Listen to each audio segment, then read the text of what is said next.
I once carried a living flame through the coldest mountains in the world, and I nearly killed it by keeping it safe.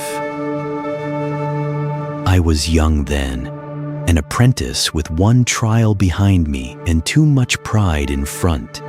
It was the deep of winter when Iskar called me to his table and set before me a task that sounded at first like an honor. The shrine of the high pass had gone dark. A fire older than the academy itself, a hearth for travelers, a promise on the mountain, had guttered out at last, and the pass had begun to forget that warmth had ever lived there. Someone had to carry new fire up through the waymarker stones and give the shrine back its heart. But you cannot carry shrine fire in a lantern. Iron smothers it, glass starves it. The old fires are not things, they are alive. So Iskar opened his hands and showed me the wisp.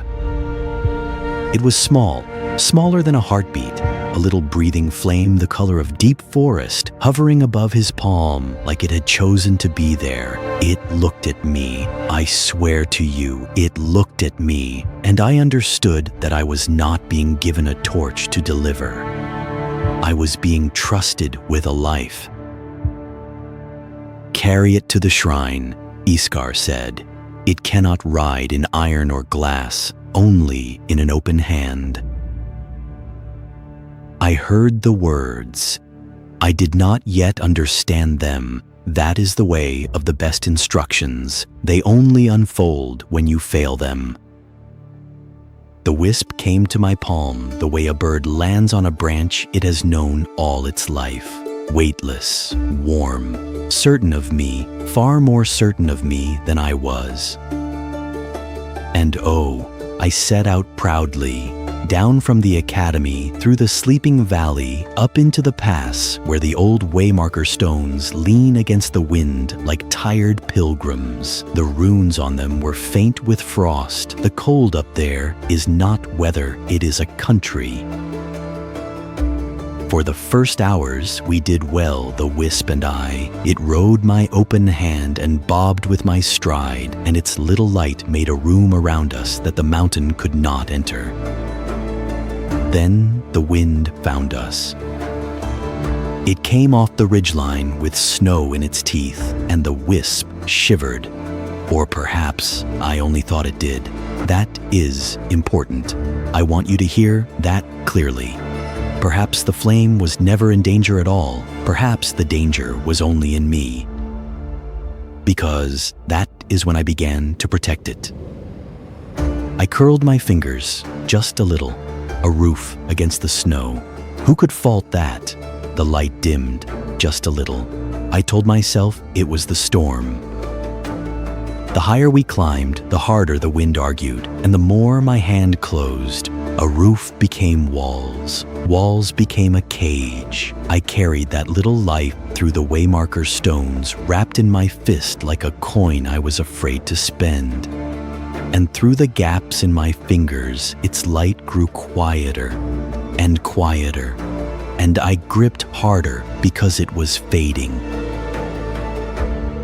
Hear the madness in that. It was fading because I gripped, and I gripped because it was fading. Fear has exactly one recipe, and that is it. There is a place in the high pass where the trail thins to a ledge no wider than a coffin lid, with the mountain at your shoulder and a fall into fog at your boot. The storm chose that place to spend the worst of itself on me. I pressed my back to the rock. I could not see the next waymarker. I could not see my own feet, and in the cage of my fingers, the wisp had gone down to a single green thread. One trembling filament of light, thin as the last thought before sleep. I remember shouting at it, "Stay, stay with me," as if it were disobeying, as if dying were a choice it was making at me. And I remember, this is the part I have never told anyone. I remember squeezing tighter. In that moment, on that ledge, with everything I had been trusted with going dark inside my own hand, every instinct I owned said the same thing. Hold on, hold harder. If you love it, lock it away from the world. My knuckles were white. My glove was full of darkness. I was killing it with my keeping. And then, through the wind, in the voice memory keeps for the words that matter, I heard Iskar again, at the table, at the moment I had nodded without listening. It cannot ride in iron or glass, only in an open hand. Not may not, cannot. He had never been giving me advice on carrying. He had been telling me what fire is. You cannot hold a flame. You can only offer it your hand and trust it to burn. I want you to understand what I did next was the hardest thing that had ever been asked of me, harder than the hollow, harder than the dark. On a ledge above a fall with no bottom, in a wind that wanted everything I had, I opened my hand. Fully, flat, palm to the storm. Every muscle in my arms screamed that I was throwing it away, that the wind would take it, the snow would drown it, that opening your hand on a mountain is how things are lost. The thread of green light stood up.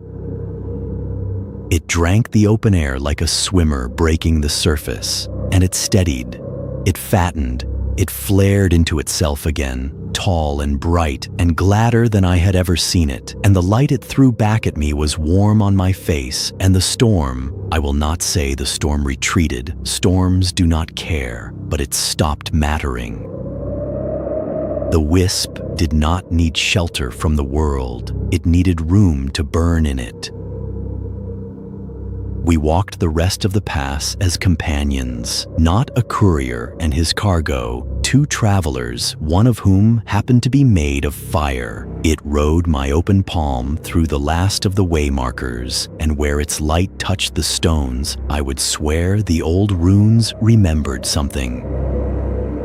The shrine stood at the top of the world, a dolmen of great stones over a cold altar, its fire bowl full of ancient ash and rimmed with ice, its carvings dead as the dark between stars.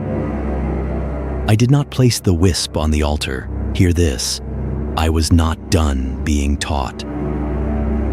I held out my open hand, and it leapt.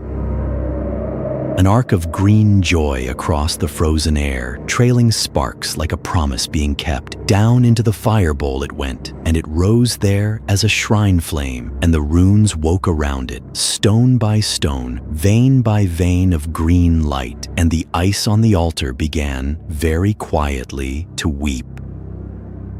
The pass had its heart again. Not because I had held on, because at the last I had let go, I am old now, and I have carried many living things through many storms. Not one of them, not one, was saved by my grip.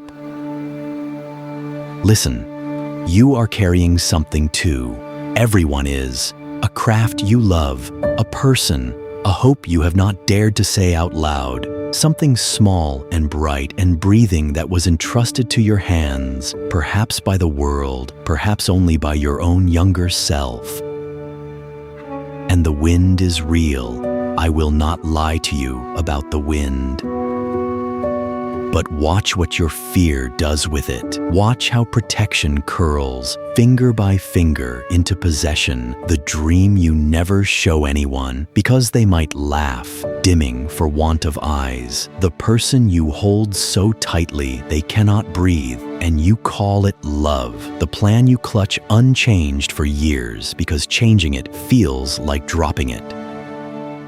The grip always believes it is rescue. That is what makes it dangerous. No one ever smothered a flame out of hatred. So this week, one thing. Choose one thing you have been carrying in a fist and open your hand. Show the dream to one person. Loosen the plan by 1 degree. Let someone you love stand in their own weather for an afternoon. It will feel like the ledge. It always feels like the ledge. And then watch what the flame does with the air you finally gave it. Iskar's law was the third he gave me, and I pass it to you as it was passed to me on a winter table with a small green life listening. You cannot hold a flame. You can only offer it your hand and trust it to burn.